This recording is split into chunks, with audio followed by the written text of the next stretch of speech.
बीड तालुक्यामध्ये MT. Maske constructions या कंपनीमार्फत 27 kilometre लांबीच्या आणि 12,75,00,000 रुपये किमतीच्या रस्त्याचं काम अत्यंत निकृष्ट दर्जाचं झाल्याचा आरोप सामाजिक कार्यकर्ते डॉक्टर गणेश ढवळे यांनी केले। या रस्त्यावर काही ठिकाणी भगदाड पडले असून जागोजागी खड्ड्यांची हातूर-मातूर डागडुजी केल्याचं दिसून येतंय।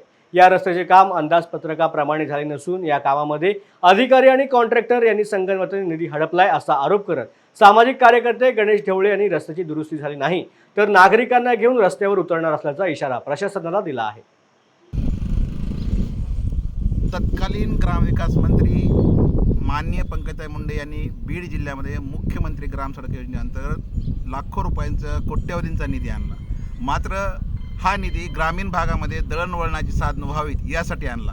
मात्र आपण पाहतो या ठिकाणी लिंबा गणेश, बेलेश्वर चौक, भाळवणी, पालवण 13 कोटी रुपयाचा 24 किलोमीटरचा रस्ता आहे आणि हा रस्ता भारतीय जनता पक्षाचे जिल्हाध्यक्ष सन्माननीय राजेंद्र मस्के साहेब यांचे सख्खे बंधू एम.टी. कन्स्ट्रक्शन मदन मस्के यांनी केलेला आहे आणि वारंवार या रस्त्याला ठिगळ पडलेले आहेत। पूर्वी तरी या रस्त्याला ठिगळ पडायची, आज मात्र या ठिकाणी पहिल्यांदा एवढं मोठं भगदाड पडलेलं आहे आणि वारंवार याची तक्रारी करून सुद्धा याकडे लक्ष दिलं जात नाही। त्यामुळे एकंदरीत पंकजा मुंडे यांनी आपण किती निधी आणला यापेक्षा तो निधी सन्मान्य जनतेसाठी वापरला गेला का त्यांच्याच कार्यकर्त्यांनी खाल्ला हा मूळ प्रश्न आहे। त्यामुळे संबंधित प्रकरणामध्ये पंकजा मुंडे यांनी स्वतः आत्मपरीक्षण करण्याची गरज आहे।